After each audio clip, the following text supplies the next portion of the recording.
नमस्कार दोस्तों, आप सभी का आपके अपने YouTube channel maths by Bhavesh sir पर स्वागत अभिनंदन।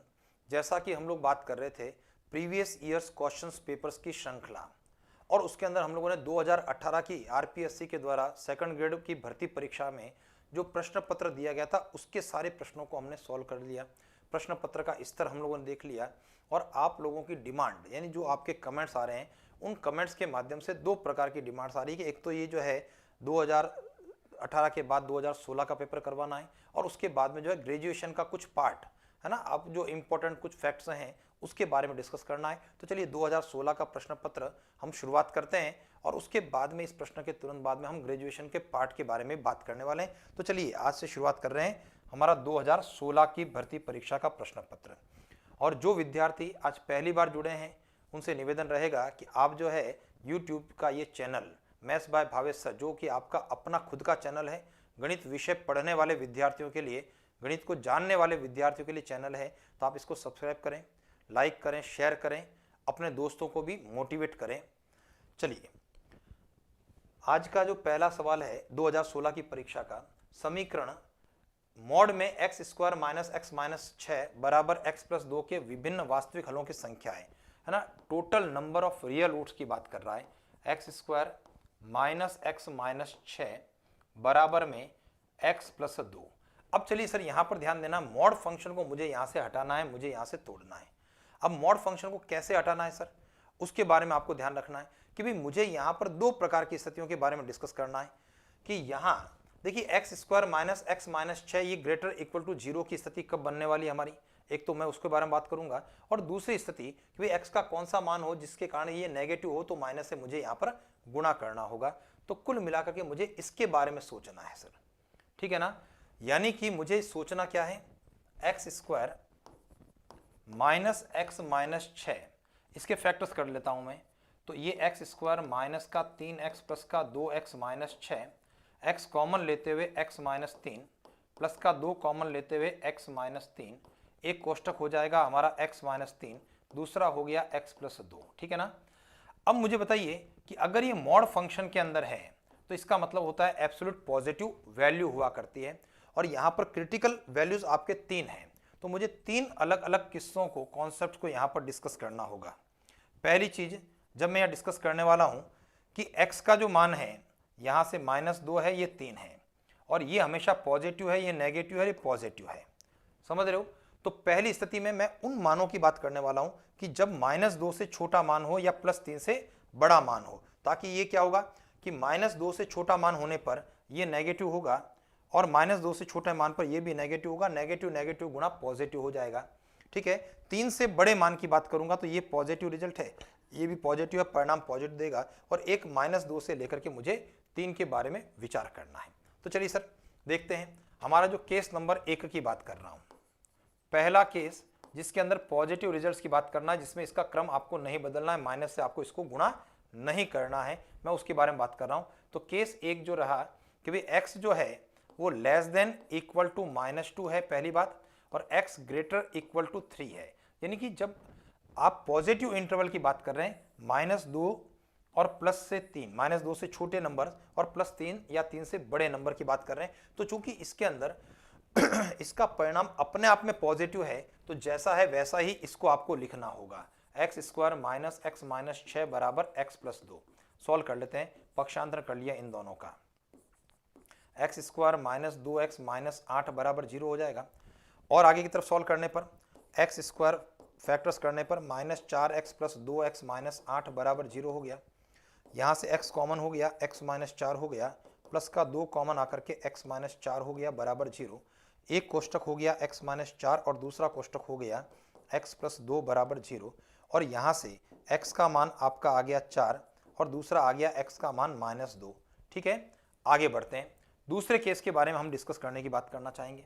केस नंबर 2 जिसके अंदर x कहाँ है सर, x जो है -2 से लेकर के 3 के बीच में वेरी करता है, और जब -2 से 3 के बीच के अंदर अगर ये है तो जो भी वैल्यू लेंगे तो इसका रिजल्ट आपका क्या आएगा, नेगेटिव आएगा। लेकिन मॉड हटाना है, एब्सोल्यूट वैल्यू फंक्शन की बात करनी है, तो उस स्थिति में क्या करना है, मुझे यहाँ से मॉड हटाते समय माइनस से गुणा कर देना है। Minus x square minus x minus 6 बराबर x प्लस 2। चलिए इसको ध्यान देना सर, वापस से मैं रिपीट कर लेता हूँ कि जब आप नेगेटिव इंटरवल की बात करते हैं इसका मतलब मॉड के एक्चुअल वैल्यू यानी मॉड हटाने के बाद जो अंदर फलन है उसकी एक्चुअल वैल्यू नेगेटिव आ रही है, और मॉड का मतलब होता है हमेशा पॉजिटिव मान। तो नेगेटिव वैल्यू को पॉजिटिव में कैसे कन्वर्ट करोगे? माइनस से गुणा करते हुए। तो चलिए गुणा करने पर माइनस एक्स स्क्वायर प्लस का x प्लस का 6 बराबर में x प्लस 2, पक्षांतर करने पर एक्स स्क्वायर हो गया, ये कट गया सर x से x, है ना। एक्स स्क्वायर उधर की ओर जाने पर परिणाम क्या रहा सर? माइनस का 4 एक्स स्क्वायर माइनस 4 बराबर 0, फैक्टर्स करने पर x प्लस 2x माइनस 2 बराबर 0, यानी x का मान माइनस 2 हुआ और x का मान 2 हुआ। अब चलिए जो कंडीशन हमने ली थी -2 के बराबर या उससे छोटा, तो उसके अंदर ये कंडीशन हमारी है ना एक्सेप्टेबल है, ग्रहण करने योग्य है। x का मान 3 या 3 से बड़ा तो मान 4 आ रहा, तो ये भी ग्रहण करने योग्य है, दोनों मान ग्रहण करने योग्य है।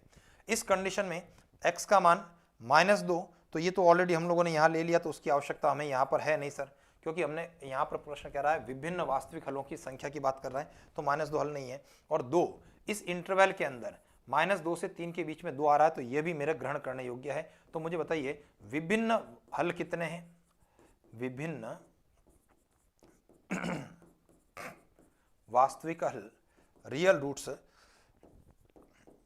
4 माइनस और 2 है, 4 माइनस 2 और 2, तो 3 डिफरेंट रियल सॉल्यूशंस इसके हो जाएंगे। और आपके प्रश्न वास्तविक हलों की संख्या की बात कर रहा है, तो ऑप्शन नंबर 3 आपका उत्तर रहा, यानी कि 3 आपके हल यहां पर होने वाले हैं। चलिए सर, बहुत प्यारा सा प्रश्न था हमारा। अगला प्रश्न है a प्लस बी प्लस सी की घात 25 के विस्तार में पदों की संख्या कितनी है? ठीक है ना। Total number of terms in the expansion of a plus b plus c to the power 25। जब भी इस प्रकार की बात होती है सर, विस्तार में पदों की संख्या की जहां बात करते हैं, ठीक है, विस्तार और विस्तार में पदों की संख्या, आपका फॉर्मूला होता है sir n plus r minus 1 c r minus 1। इस फॉर्मूले के माध्यम से हम विस्तार में पदों की संख्या को ज्ञात करते हैं। यहां पर जब फॉर्मूले को अप्लाई करता हूं, n का मान ये वाला जो 25 पावर है ये n का मान है, प्लस r का मतलब यहां पदों की संख्या से 3 है -1 सी 3 -1। गणना करने पर 25 और 3 28 में से 1 गया, 27 सी 2, और 27 सी 2 का मतलब है 27 की उल्टी गिनती 27 26, सीधी गिनती 1 2, और 2 से 26 काटने पर 13। गुणा कर देते हैं, 13 का 7 से गुणा 91, हासिल 9, 13 दूना 26, 26 और 9 हो गया आपका 35। कुल मिलाकर के अपना उत्तर क्या हो गया? 351 आपका आंसर हो गया। ऑप्शन नंबर पहला आपका उत्तर रहा। तो ये प्रश्न जो है आसान प्रकार का था। पिछले वाले प्रश्न में थोड़ी सी टेक्निकल चीजें थी, वापस ध्यान देना। जो पिछला प्रश्न हमारा हुआ तो इसमें टेक्निकल चीज थी, क्योंकि मॉड फंक्शन आपके पास में था, और मॉड के अंदर कौन सा इंटरवल लेना चाहिए, उस इंटरवल में परिणाम आते हैं या नहीं आते सोचना था। तो थोड़ा सा आपका प्रश्न ये टेक्निकल था पहला प्रश्न, लेकिन दूसरा प्रश्न हमारा आसान था, सीधा सीधा प्रश्न था, डायरेक्ट फॉर्मूला था n plus r minus 1 c r minus 1, और उसको रखते समय ध्यान देना n का मतलब जो पावर है वो आपका n का मान है, और जो पदों की संख्या 3 है वो आपका r का मान रहेगा, और जैसे इसको हल करेंगे प्रसार में पदों की कुल संख्या प्राप्त हो जाएगी। तो आसान प्रश्न था। चलिए अगला करते हैं। एक तार की त्रिज्या को कम करके 1/3 कर दिया गया। देखिए रेडियस जो है डिक्रीज की गई, और डिक्रीज करते हुए 1/3 उसकी रेडियस कर दी गई।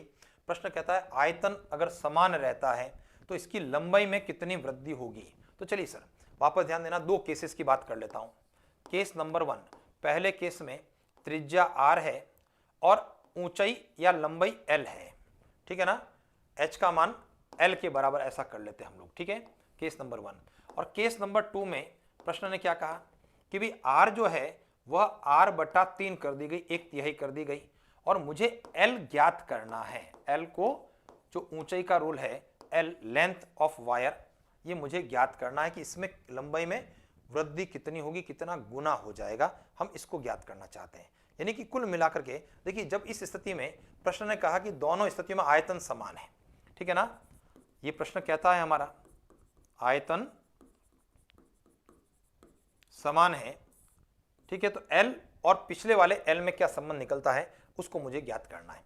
तो चलिए आयतन बेलन है, तार है, पाई आर स्क्वायर h का फॉर्मूला है, तो लेफ्ट हैंड साइड में पाई आर स्क्वायर, और यहां पर h को मैं L कर देता हूं सर, है ना, की जो ऊंचाई है या लंबाई l है।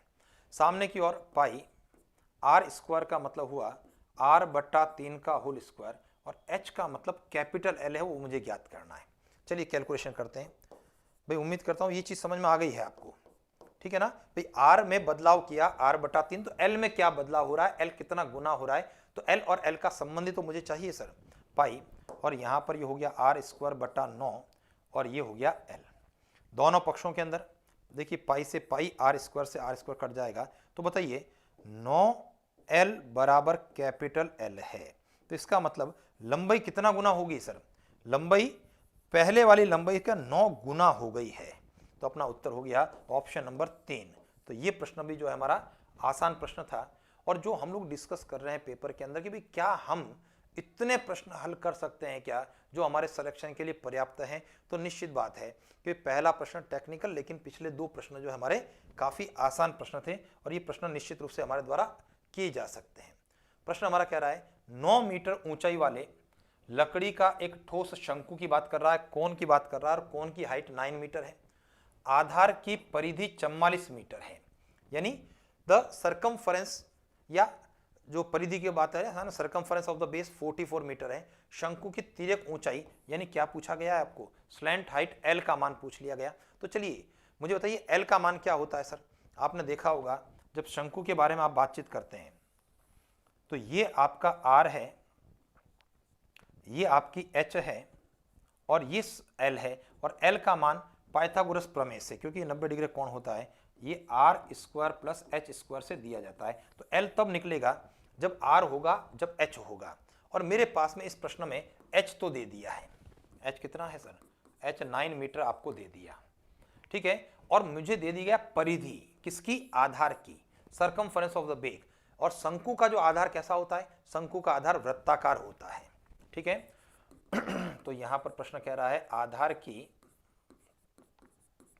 परिधि, ठीक है, 44 के बराबर है, और आधार चूंकि वृत्त है और वृत्त की परिधि 2πr है, 44 के बराबर है। चलिए यहां से मान निकालने की बात करता हूं।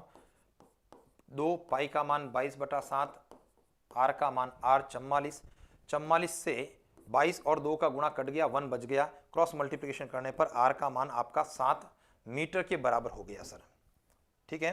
अब मुझे बताइए सर, जब r आपके पास में है, h आपको दे दिया है और l आपको पूछा गया, तो हमारे प्रश्न का आंसर क्या है, जो तिर्यक ऊंचाई या ढालू लंबाई slant height l is equal to Pythagoras प्रमेय, r² + h² का फॉर्मूला, r² का मतलब है 7 का स्क्वायर और h का मतलब है 9 का स्क्वायर। 7 का स्क्वायर वर्गमूल में 49, 9 का स्क्वायर 81, 8 4 12 और 1 13, 130 मीटर आपके प्रश्न का आंसर होगा, स्क्वायर रूट ऑफ 130 मीटर। तो ये प्रश्न भी जो है हमारा आसान है, इस प्रश्न को भी हमारे द्वारा किया जा सकता है, ठीक है जी। चलें आगे बढ़ते हैं अगले प्रश्न के बारे में।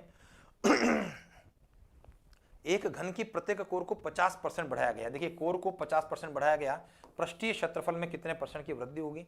देखिए आप ऐसे प्रश्नों को आप एरो डायग्राम मेथड के साथ में कर सकते हैं। 50% कोर बढ़ाना, क्षेत्रफल में होने वाली वृद्धि की बात, आयतन में होने वाली प्रतिशत वृद्धि की बात की अगर बात करते हैं तो एरो डायग्राम की बात करेंगे। क्षेत्रफल में एरो डायग्राम में 2 बार एरो बनेंगे, क्योंकि क्षेत्रफल की इकाई वर्ग इकाई होती है, वर्ग शब्द आता है, तो 2 एरो बनना है। और आयतन की जहां बात करेंगे वहां पर 3 एरो आपके द्वारा बनाए जाएंगे। तो चलिए 50% वृद्धि को 2 एरो में कैसे एडजस्ट करना उसको ध्यान दें, एक एरो और ये दूसरा एरो, ठीक है। अब आपका प्रश्न कह रहा है 50% बढ़ाना ध्यान दीजिए। तो मुझे बताइए, कैलकुलेशन कर रहा हूं मैं, 100 का 50% किसके बराबर होगा, 50 के बराबर होगा, क्योंकि गणना 100 पर है। तो जब ऐसा कर दिया हम लोगों ने, तो हम लोग कहां पर पहुंच गए सर, 100 का 50% 50 जोड़ने पर हम पहुंच गए 150 पर। कोई कंफ्यूजन, आगे बढ़ते हैं। फिर से एक वृद्धि 50% की और है। अब कैलकुलेशन करना है 150 का 50%, और 50% का मतलब तो आधा ही होता है, और जब 150 का 50% उसका आधा करेंगे तो ये परिणाम कितना बनेगा, 75 के बराबर बना। 150 में 75 जोड़ने पर कितना बनेगा सर, 225। वापस ध्यान देना, 100 का 50% हुआ 50, 100 में 50 जोड़ने पर हम पहुंच गए 150। चूंकि 2 बार एरो बनाना है तो फिर से 50% की बात की, 150 का 50%, 150 का आधा 75 और 150 में 75 जोड़ने पर हो गया 225। आप शुरुआत देखते हैं, शुरुआत 100 पर और एंड हो गया 225 पर, तो अपना आंसर कुछ वृद्धि नजर आ रही है। तो 225 में से शुरुआत का 100 घटा दें तो 125% वृद्धि आपको नजर आ गई। तो बहुत आसान सा प्रश्न है और इसके अंदर कहीं पर भी फॉर्मूले की कोई बड़ी लंबी चौड़ी गणनाओं की आवश्यकता नहीं है। एक्स मान करके आपको बिल्कुल नहीं करना है, क्योंकि एक्स मानोगे तो थोड़ी सी कैलकुलेशन आपको लंबी करनी पड़ेगी, अदरवाइज 2 एरो बना देंगे, आपका प्रश्न का उत्तर आ जाएगा। तो ये भी अपना आसान प्रश्न है। आगे बढ़ते हैं।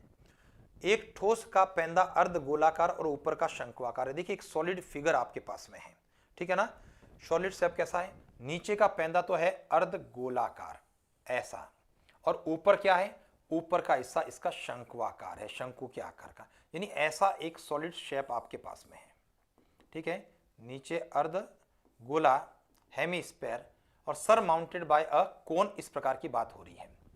इन दोनों भागों का पृष्ठीय क्षेत्रफल बराबर, देखिए इस बार क्या बराबर दे दिया सर, हमें पृष्ठीय क्षेत्रफल बराबर दे दिया और इनके आयतनों का अनुपात कितना है। तो देखिए थोड़ा सा टेक्निकल प्रश्न ये मैं मान सकता हूं कि भाई हाँ, इसके अंदर जो है आपको सोचना पड़ेगा, दिमाग लगाना पड़ेगा।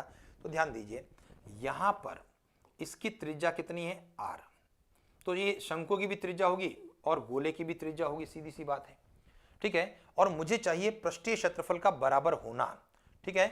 और यहां पर ये शंकु की ऊंचाई h जो आपको नहीं दे रखी है, भाई r भी नहीं है h भी नहीं है, लेकिन r तो दोनों में कॉमन आ गया, ऐसा सोच लिया, और h आपके पास में शंकु का नहीं है। और आपको क्या चीज दे रखी है उसको ध्यान देना, हमें दे रखा है शंकु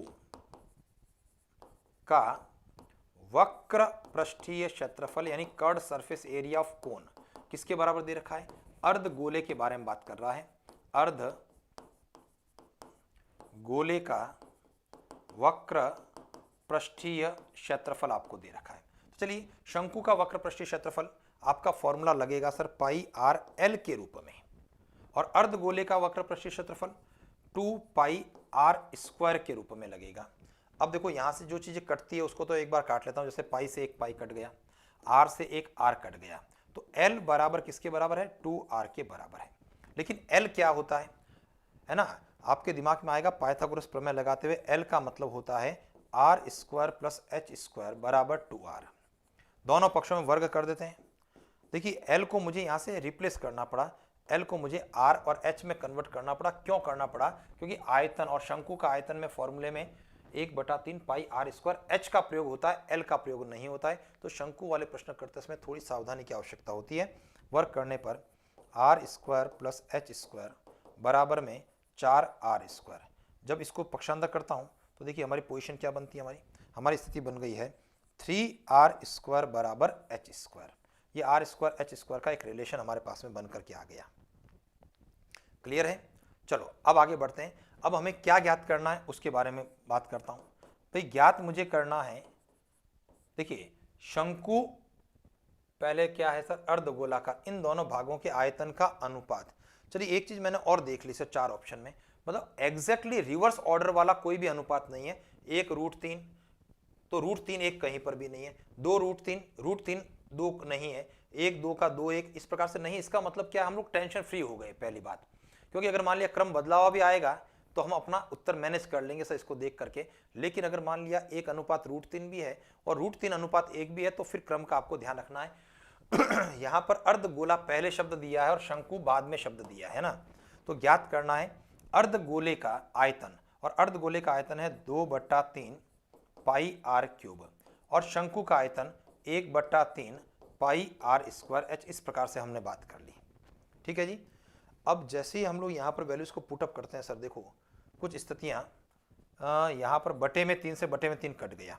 भाई ये मैंने आयतन के फॉर्मूले लगा दिए सर, ठीक है ना। अर्धगोले के लिए हेमीस्फेयर का 2/3 पाई आर क्यूब और उसका 1/3 पाई आर स्क्वायर एच, तो 3 से 3 कट गया, पाई से पाई भी कट गया, आर स्क्वायर से आर क्यूब कटते हुए आर आ जाएगा। तो कुल मिलाकर के हुआ क्या, 2r बराबर h के बराबर हो गया। अब चाहो तो मैं r का मान रखूं और चाहो तो मैं h का मान रखूं, मेरे लिए h का मान रखना थोड़ा आसान है। तो 2r, ये यहां पर जो अनुपात नहीं है, बराबर नहीं अनुपात है ना, 2r और इधर से क्या बचा था, h बचा था। तो चलिए 2r, h का मान यहाँ से √3r जो है वो h के बराबर है और इस मान को हम लोग यहाँ पर अप्लाई करते हैं h के स्थान पर।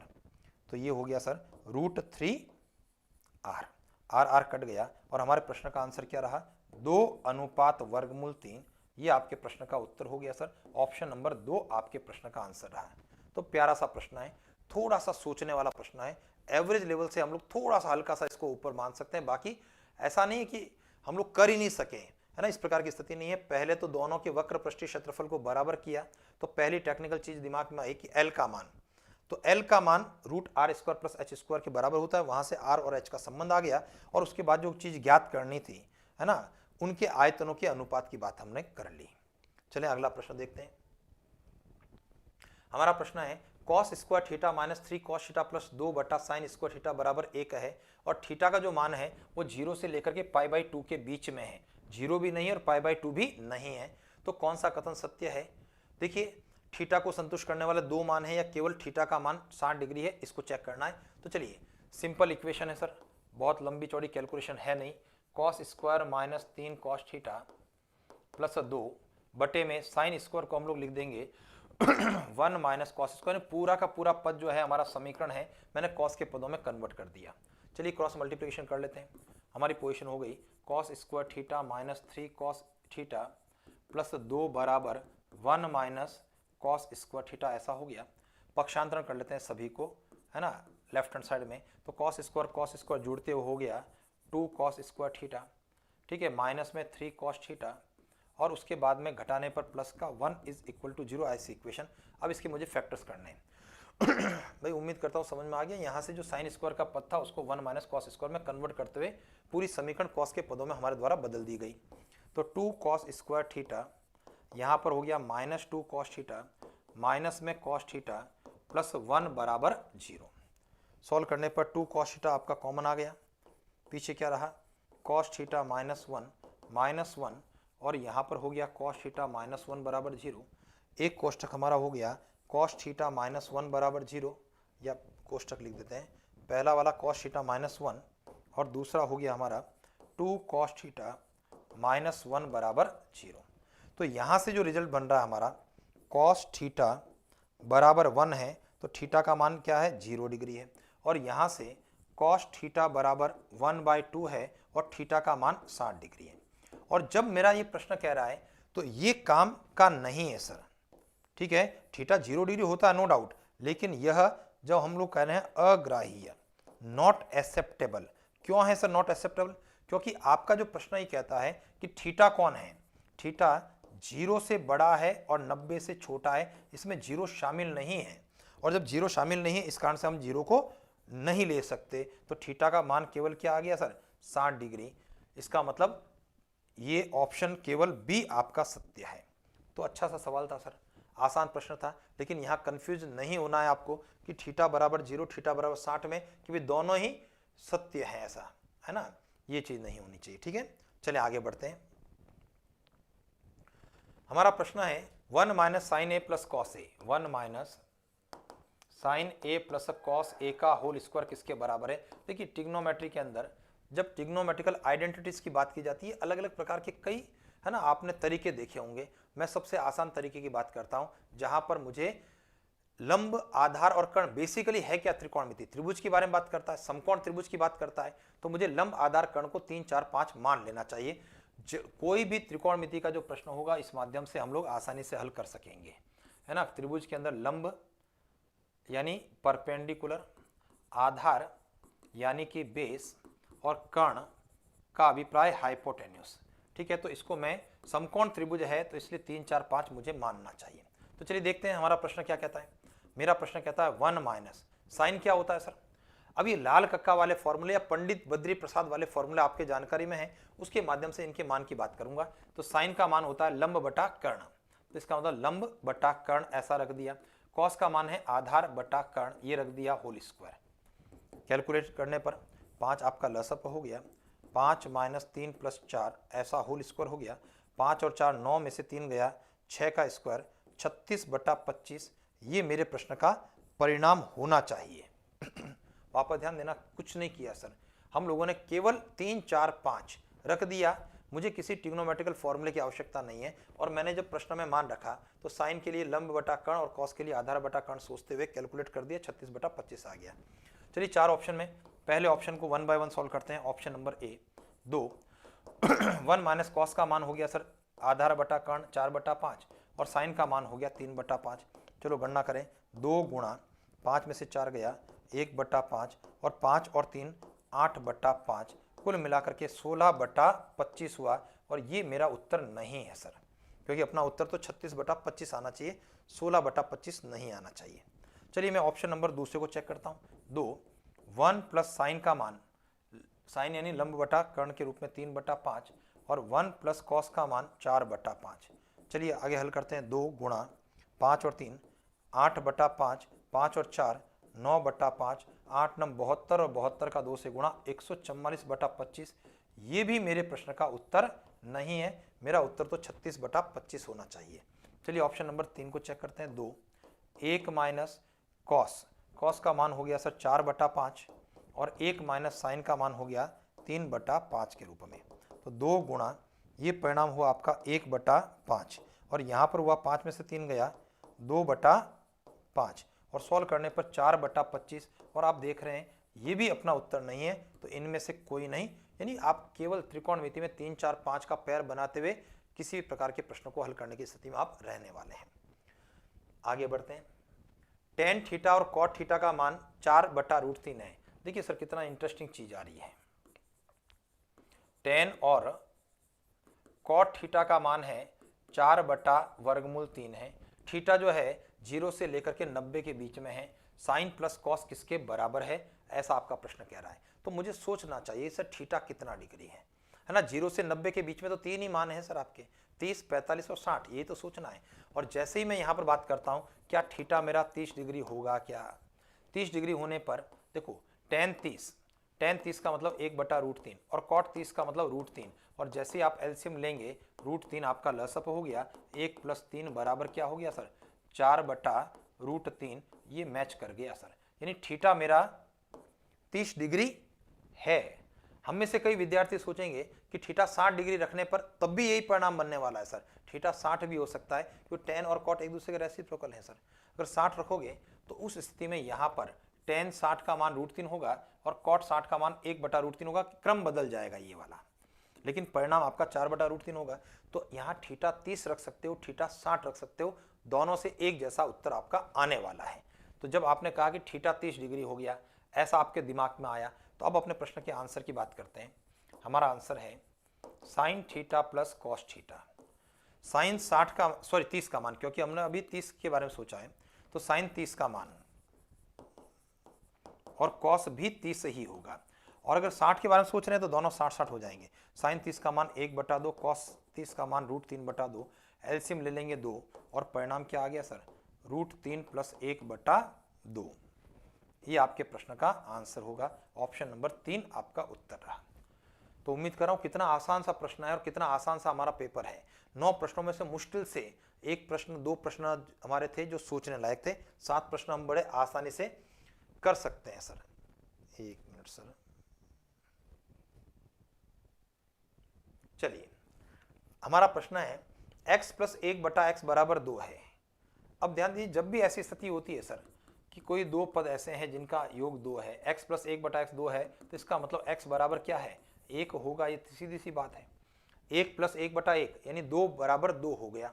और जब 1 हो गया तो मेरा प्रश्न ही कहता है sine inverse x plus cos inverse x का मुख्य मान, और x का मतलब क्या हो गया सर हमारा, x का मतलब 1 से हो गया सर।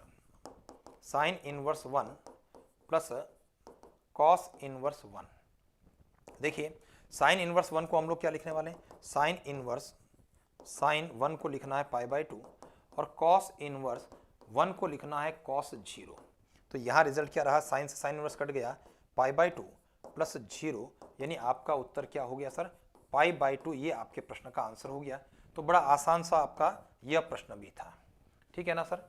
अच्छा एक चीज़ जो और निवेदन कर रहा हूँ कि जैसे आप लोगों ने देखा होगा तो अभी प्ले स्टोर पर आपने एक ऐप भावेश मैथ्स नाम से, है ना, उसके अंदर भी गणित के कुछ पाठ्यक्रम चल रहे हैं, उसमें भी टेस्ट सीरीज चल रही है। है ना, रीट के हिसाब से भी है, सीईटी के हिसाब से भी है, सेकंड ग्रेड की टेस्ट सीरीज भी चल रही है सर, ठीक है। और जल्दी ही उसके अंदर सूचना दे रहा हूँ मैं आपको, उसमें अपना जो है आपका जैसे सिलेबस अपना परीक्षा हो जाएगी सेकंड ग्रेड की, और उसके बाद में यानी 15 दिसंबर के बाद में रीट के लिए भी, रीट लेवल 2 मेंस की परीक्षा के हिसाब से भी टेस्ट सीरीज वहां पर जल्दी ही उस ऐप में शुरुआत होने वाली है।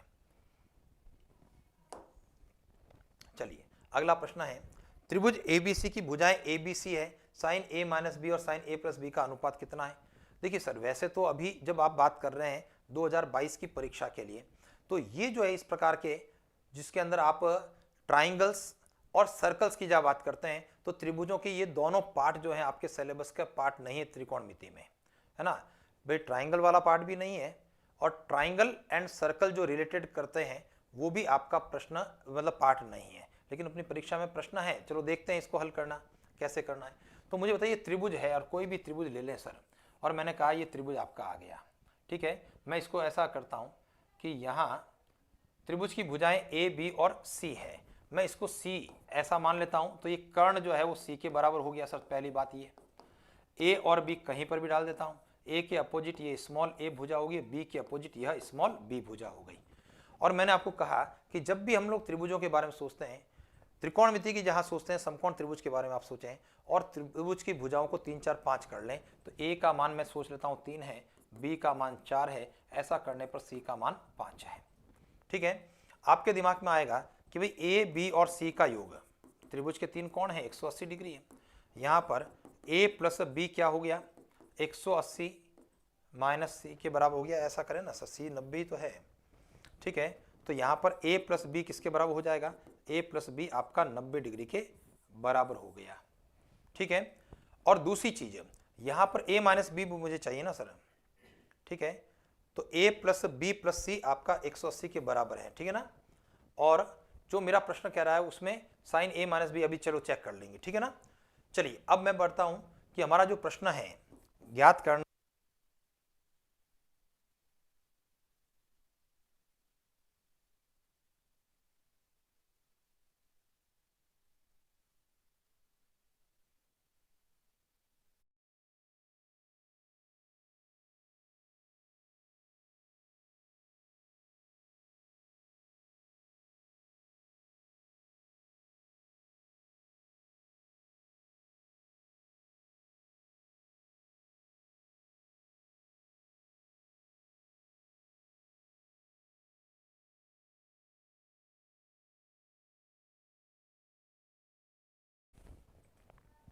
चलो तो यहां पर क्या कर सकते हैं सर, इसको a प्लस बी को जो है हम लोग 90 डिग्री के बराबर मान लेते हैं।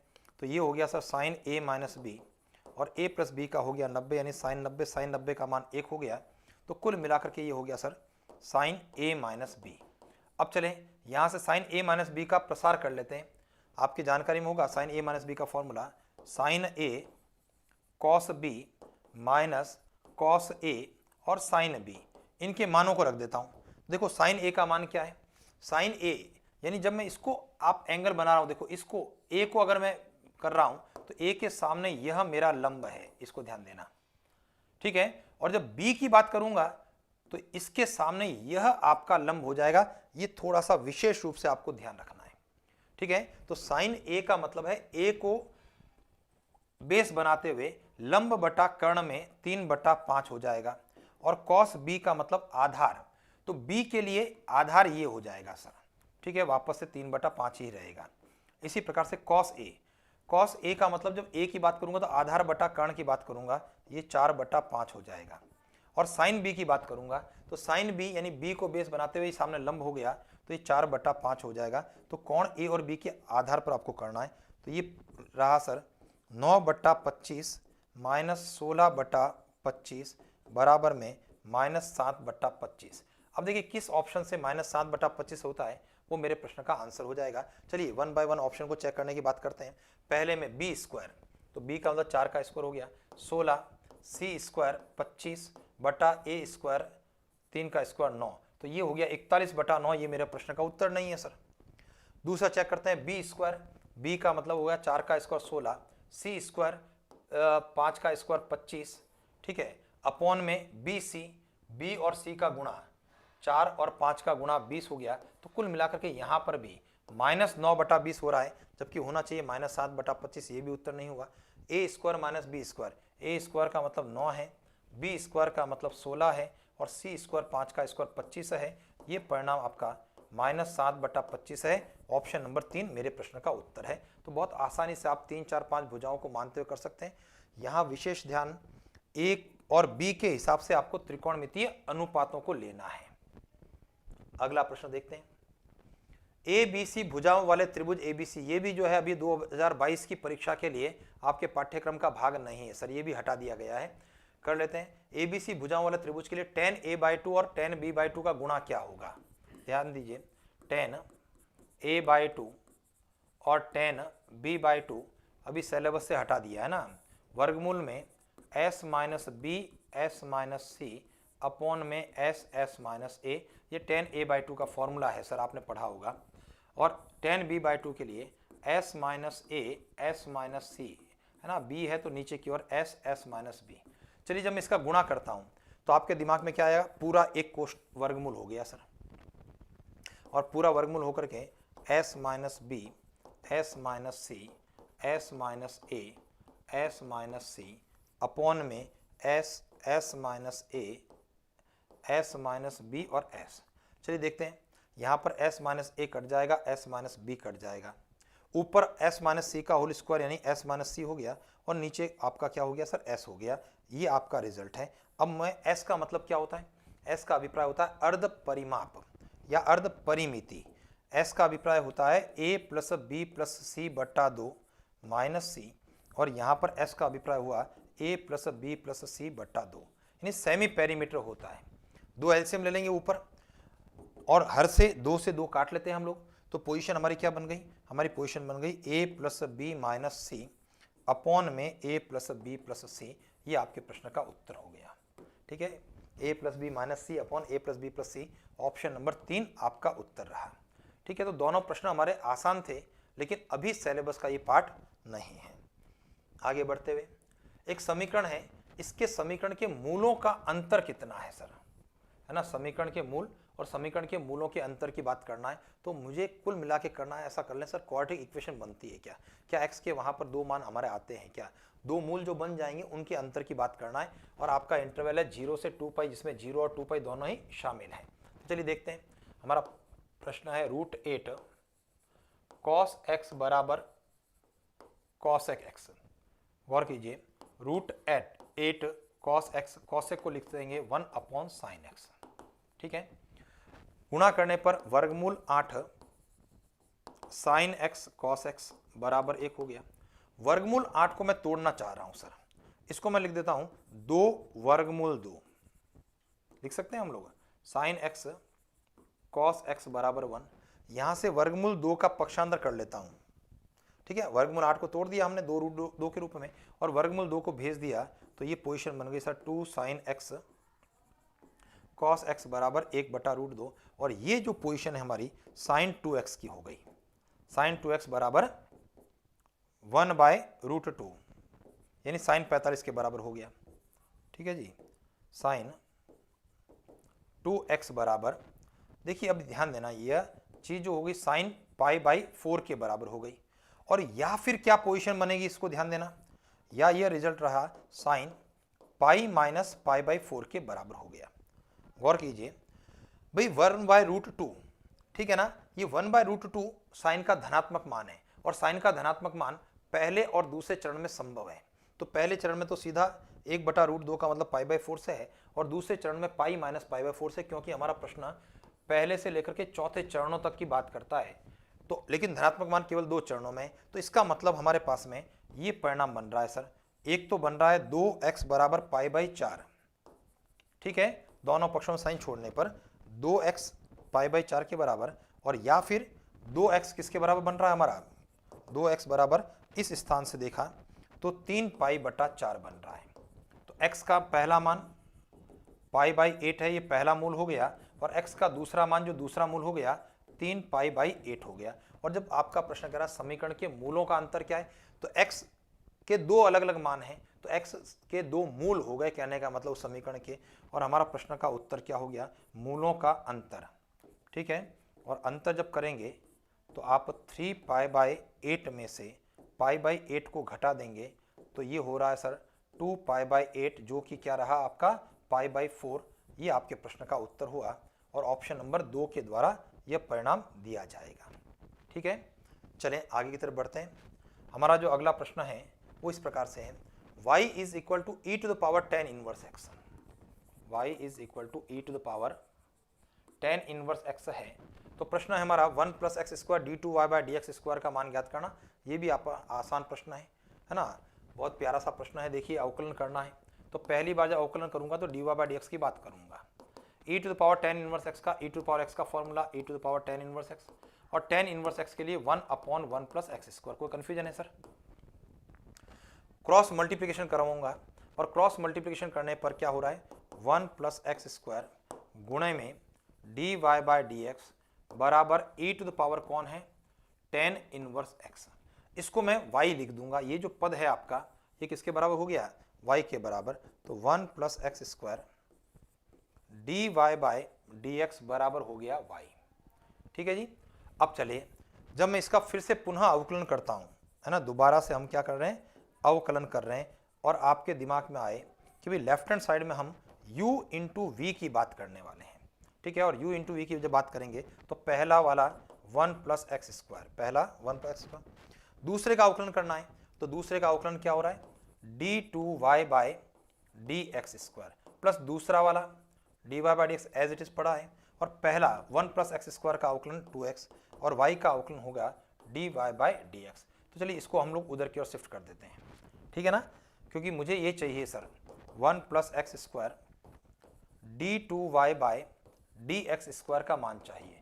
तो इधर की ओर शिफ्ट करने पर d y by d x सामने की ओर हो गया और 1 माइनस 2x, ये आपके प्रश्न का आंसर हो गया। और ऑप्शन नंबर में देख रहा हूं तो ऑप्शन नंबर दूसरा मुझे नजर आ रहा है, 1 minus 2x multiply by d y by d x.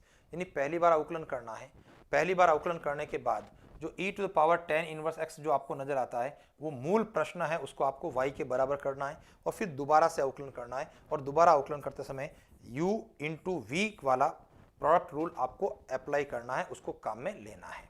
ठीक है, चलिए आगे की तरफ बढ़ता हूँ। हमारा जो अगला प्रश्न है हमारा, fx आपके पास में है 3x की घात 4 माइनस 4x स्क्वायर प्लस 5।